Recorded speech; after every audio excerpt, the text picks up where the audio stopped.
Easy go.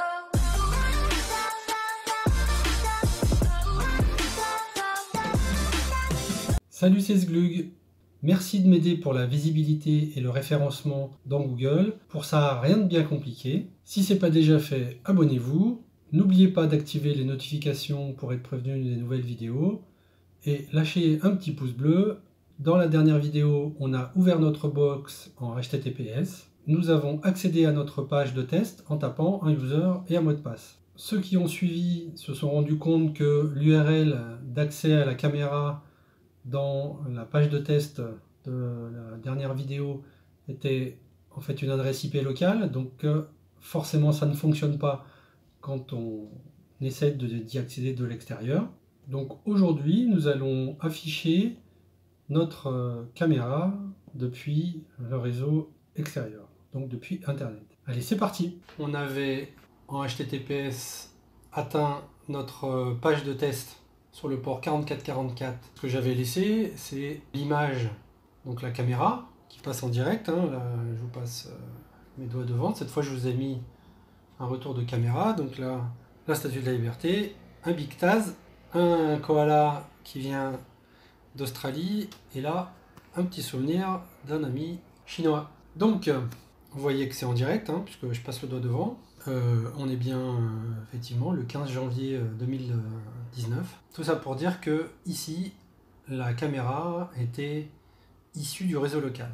Donc évidemment, quand on est réellement complètement à l'extérieur, ça ne fonctionne pas. Donc on va aujourd'hui changer cette partie-là. Dans un premier temps, on va changer le contenu de la page. Donc je vous rappelle la manière de procéder. Je vais dans... Alors je me connecte avec FileZilla. Donc là on est en local. On va dans var www.html. Dedans j'avais mis poser donc le test.php. Quand je le double-clique ici, il passe ici. Ici c'est le disque C, le site local. Celui-là je l'édite sur mon PC.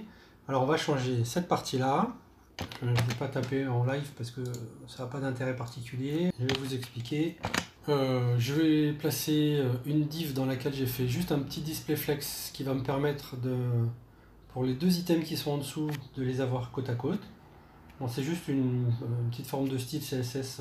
Là, je vous ai fait une différence entre une ressource qui va être récupérée d'un autre serveur, donc en l'occurrence celui de Motion, sur le port 8081, et donc cette image qui représente le petit robot qu'il y a sur ma chaîne. Dans le logout, c'est une syntaxe assez particulière pour la partie Apache. Donc évidemment ici il faut mettre son adresse IP. Donc c'est toujours le port 4444. Donc j'ai enregistré, je vais l'envoyer sur le serveur, je vais faire remplacer. La deuxième étape, ça va être d'aller sur le Raspberry Pi. Donc je vous ai épargné les connexions comme d'habitude. Ce que nous allons faire, c'est éditer le fichier défaut.ssl.conf. Donc sudo nano défaut-ssl.conf. Donc on va descendre. Donc j'ai déjà rempli ce que je voulais, parce que ça a été assez compliqué comme paramétrage en fait. Bon, maintenant que le résultat est là, c'est comme d'habitude, c'est toujours facile. Par contre, voilà, trouver chaque petit paramètre à mettre correctement, ça a été un petit peu plus compliqué.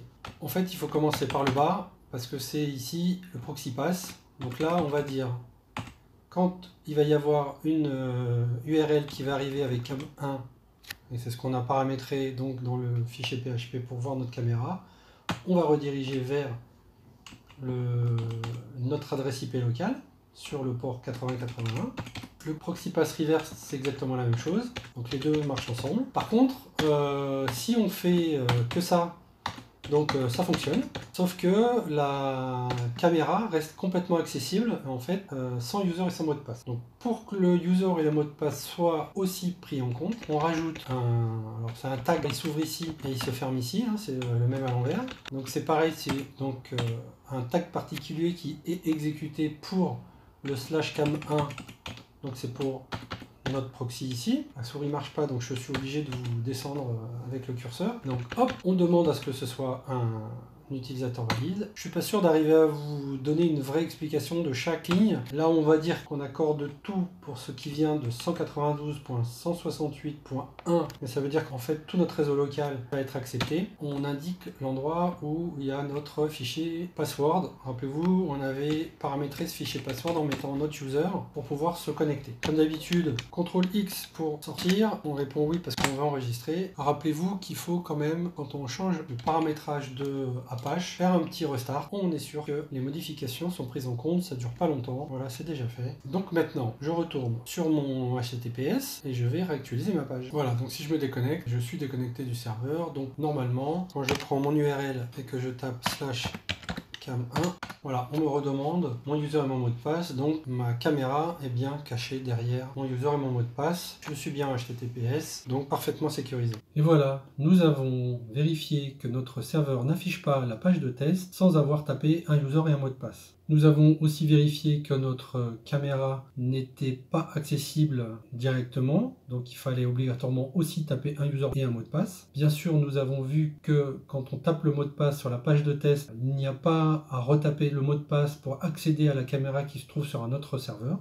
Je vous rappelle qu'il faut utiliser le bouton déconnexion, sinon la connexion est quasi permanente. Il n'y a pas de timeout, donc tant que la page est ouverte ou tant que l'ordinateur ne s'éteint pas, en fait, vous pouvez vous connecter. Mine de rien, nous avons une caméra de surveillance accessible depuis le smartphone ou un ordinateur à partir du moment évidemment où on a une connexion internet. Ça nous aura coûté 27 € pour le kit Raspberry Pi plus caméra, auquel il faut rajouter environ 7-8 € pour une carte SD 32 Go. Pour ceux qui font des caméras de surveillance, voilà, même si c'est pas mon usage, là vous pouvez vous rendre compte que si vous voulez installer plusieurs Raspberry Pi et donc avoir plusieurs caméras de surveillance, vous pouvez acheter un kit supplémentaire, donc Raspberry Pi Camera, installer Motion. Vous n'avez pas besoin dans le deuxième d'installer Apache. Motion suffira. Motion va donc exposer la caméra sur le port avec le même paramétrage sur le port 81. Par contre, évidemment, ça sera une autre adresse IP, mais il suffira que, par exemple, dans la page PHP, on écrive CAM2, que dans le fichier de configuration défaut SSL, on ajoute un deuxième proxy avec du coup l'adresse IP de cette deuxième caméra, avec tout le paramétrage qui va bien dessus. Il suffit de faire un copier-coller, de remplacer CAM1 par CAM2, et puis donc les bonnes adresses IP. Et en fait, vous avez un système de caméra de surveillance à 2 caméras. Et sur ce principe-là, vous pouvez en mettre 3, 4, 5, 10, 15, la limite presque autant que peut le supporter votre réseau, sauf que peut-être que le Raspberry Pi aura un petit peu de mal à gérer tous les flux. Voilà, n'oubliez pas de vous abonner, un petit pouce bleu si vous avez aimé, n'oubliez pas d'activer les notifications, et ciao, bon dimanche.